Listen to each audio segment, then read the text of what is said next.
Complejo de inferioridad. Es la sensación crónica e inconsciente de no estar a la altura de los demás, ya sea física, intelectual o socialmente.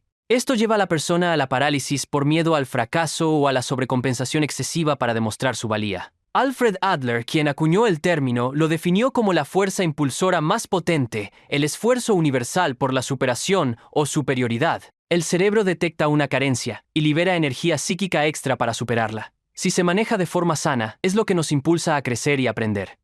Complejo de superioridad.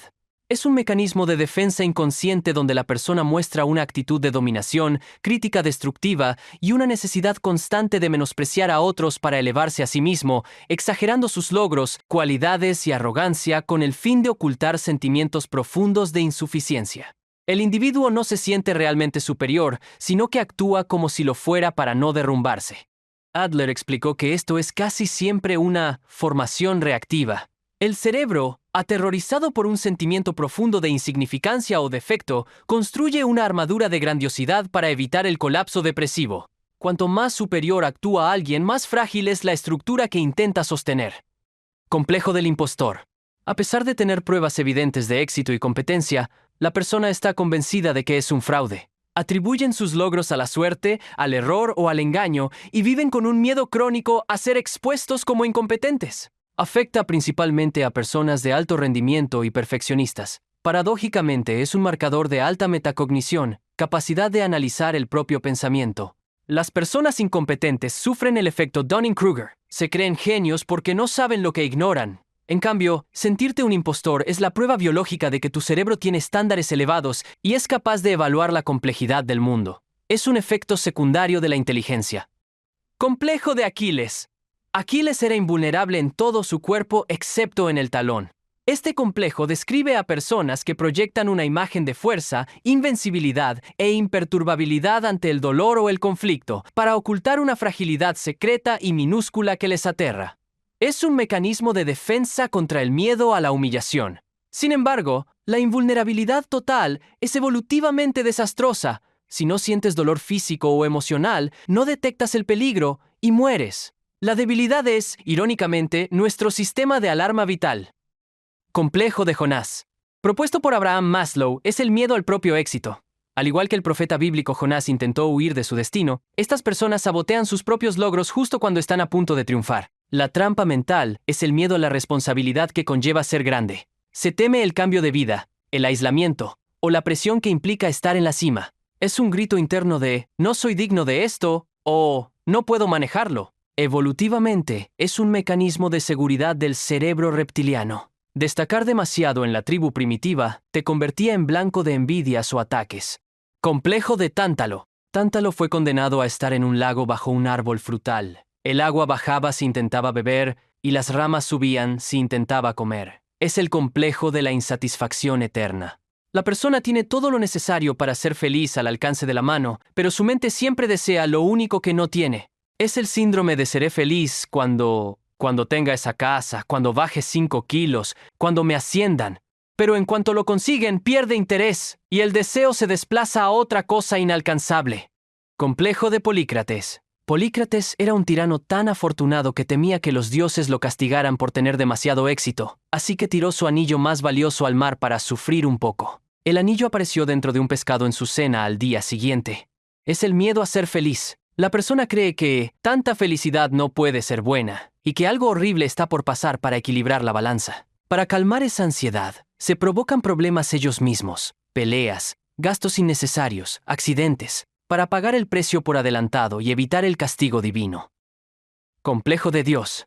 Es un mecanismo de defensa delirante donde la persona se cree infalible, omnipotente y por encima de las reglas sociales o morales. A menudo se confunde con el narcisismo, pero es distinto. El narcisista quiere que lo aplaudan. El que tiene complejo de Dios no necesita aplausos porque sabe que es superior y considera que los demás son simples peones. No es admiración, sino control total lo que desean. Es común en profesiones de alto riesgo y poder, cirujanos, grandes CEOs, donde el fallo no es una opción aceptable. Su cerebro se ha adaptado a apagar la empatía y la duda para poder ejecutar decisiones de vida o muerte sin que el temblor emocional interfiera.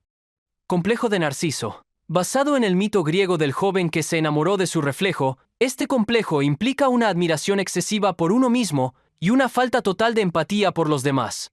Contraintuitivamente, el narcisismo no nace de un exceso de amor propio, sino de la falta total de él. Es un escudo biológico de emergencia. Ante una herida emocional temprana devastadora, el cerebro crea un falso yo grandioso para proteger a un yo real que se siente frágil y lleno de vergüenza. Neurobiológicamente, el narcisista es adicto a la validación externa, dopamina, porque carece de la capacidad interna para regular su autoestima, serotonina. Complejo de Mesías. Es la creencia, a menudo grandilocuente, de que uno tiene la misión especial de salvar al mundo, a un grupo o a la humanidad. A diferencia del simple altruismo, aquí hay un componente de grandiosidad y fanatismo. Solo yo puedo hacerlo. Es el mecanismo de defensa definitivo contra la insignificancia. Psicológicamente, funciona como un bypass espiritual. Al centrarse en arreglar los problemas macroscópicos del mundo, el individuo borra cualquier sentimiento de insignificancia, vacío o falta de propósito en su vida diaria. Complejo de Salvador o Caballero Blanco. A diferencia del Mesías, que es global, el Salvador actúa en el uno a uno. Busca parejas o amigos problemáticos para rescatarlos. Estas personas sienten que solo son valiosas si son indispensables para la supervivencia de otro. Es una forma de codependencia. Si la pareja o amigo se cura y se vuelve independiente, el salvador suele perder el interés o boicotear la relación. El salvador se siente seguro solo cuando es indispensable, anestesiando así su propio miedo a no ser digno de amor por lo que es, sino por lo que hace. Complejo de persecución. Es la tendencia psicológica a sentirse víctima de las circunstancias o de la malicia ajena. El mundo entero está en mi contra. La persona vive con una sensación constante de que otros la critican, la juzgan, la boicotean o la desprecian, aunque no haya evidencia real. Tienen una hipersensibilidad a la crítica y tienden a interpretar comentarios neutrales como ataques personales. Aunque se sufre, este complejo es muy cómodo para el ego. Si el mundo está en tu contra, tú no tienes responsabilidad de tus fracasos. Protege la autoestima a cambio de anular tu capacidad de mejorar. Complejo de Edipo. Es el concepto más famoso y malinterpretado de Freud. Describe el deseo inconsciente de un niño por su madre y la rivalidad hostil hacia su padre. No es que el niño quiera casarse con mamá literalmente, sino que quiere poseer su atención absoluta y ve a la autoridad paterna como un obstáculo. Es el momento crítico, entre los 3 y 5 años, donde el niño aprende que no es el centro del universo y debe aceptar que existen terceros que limitan sus deseos. Si no se resuelve en la infancia, crea adultos que buscan parejas que actúen como madres sustitutas o que tienen problemas eternos con cualquier figura de autoridad, jefes, policía, porque inconscientemente siguen peleando con su padre. Complejo de Peter Pan. Popularizado por el psicólogo Dan Keeley en los 80, describe a adultos que se niegan a madurar emocionalmente. La vida adulta, con sus presiones sociales y económicas, hacen que la madurez sea vista inconscientemente como un lugar de dolor, sacrificio y pérdida de libertad. Estas personas muestran dependencia emocional y financiera, inestabilidad laboral y la tendencia a idealizar la juventud y el juego. Permanecer en la niñez es un mecanismo para evitar la confrontación con la mortalidad, la toma de decisiones difíciles y el esfuerzo. Complejo de Wendy. Es la necesidad de una persona, generalmente femenina, de actuar como madre de su pareja, sus amigos o incluso sus colegas. Basado en la compañera de Peter Pan, define a quien asume todas las responsabilidades que el inmaduro evita. Paga las cuentas, toma las decisiones difíciles y justifica los errores de su pareja infantil. La persona cree que si no cuida o si no es la que resuelve los problemas, será abandonada o rechazada. El control del hogar y la vida de otros es su fuente de seguridad. La mujer que padece este complejo termina irónicamente inhibiendo la madurez de su pareja, perpetuando el ciclo de dependencia. Complejo de Cenicienta. Descrito por Colette Dowling, es el miedo inconsciente de las mujeres a ser independientes. A pesar de ser capaces y talentosas, en el fondo albergan el deseo oculto de ser salvadas por una figura externa. Un príncipe, que puede ser una pareja, un golpe de suerte o una herencia.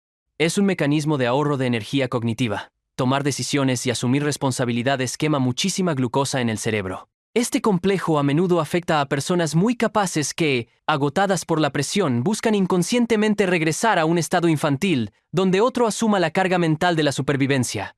Complejo de Bovary. Inspirado en la novela Madame Bovary de Flaubert, es un estado de insatisfacción crónica producido por el contraste entre la realidad y las expectativas románticas o idealizadas. La persona nunca disfruta de su vida real, su pareja, su casa, su viaje, porque la compara constantemente con las vidas perfectas y editadas que ve en novelas, películas o redes sociales. sintiendo que su realidad es vulgar y decepcionante. Es una adicción a la dopamina de la anticipación. El cerebro libera más dopamina cuando imagina una recompensa que cuando la recibe. El bobarista no busca el amor real, que implica oxitocina y calma, sino el subidón químico del anhelo perpetuo. Complejo de Deméter. Es un patrón de maternidad excesivamente protectora, posesiva e invasiva, que no permite que sus hijos crezcan. Generan culpa en los hijos si estos intentan ser independientes, viendo cualquier separación natural como una traición personal. El mecanismo utilizado es el «nadie te va a querer como yo». Sabotean sutilmente la autoestima de sus hijos para asegurarse de que siempre necesiten volver al nido, garantizándose compañía eterna a costa de la madurez de su descendencia.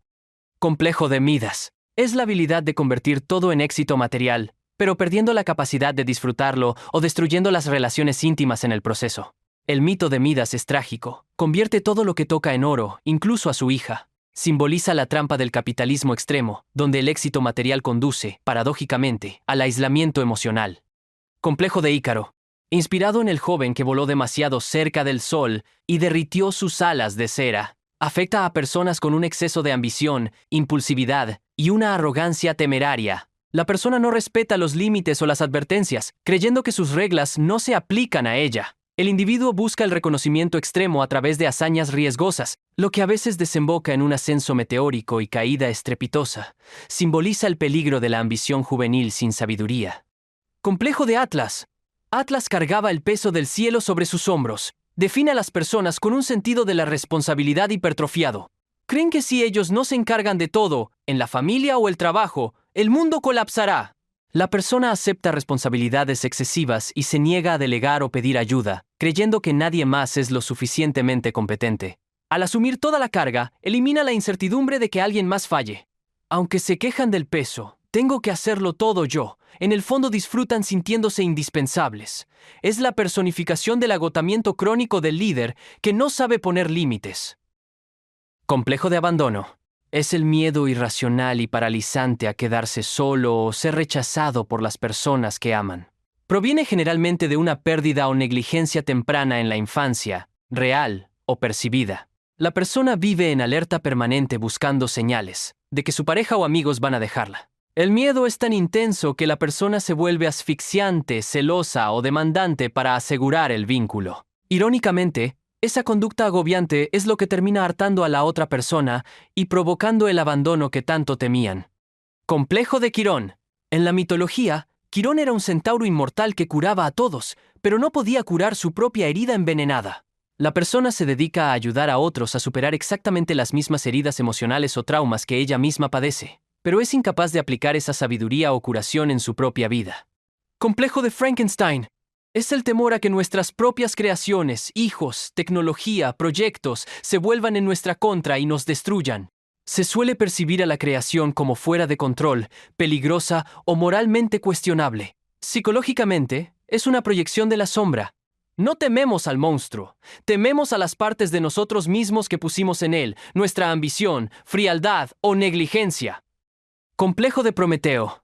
Prometeo robó el fuego a los dioses para dárselo a los humanos y fue castigado por ello. Este complejo define a las personas que tienen una necesidad compulsiva de desafiar a la autoridad y salvar a otros mediante el conocimiento o la verdad, a menudo a costa de su propio bienestar. Nombrado por el psicoanalista Gaston Bachelard, simboliza el eterno conflicto de los intelectuales y visionarios que se sienten incomprendidos, sacrificados por una verdad que el mundo no está listo para aceptar.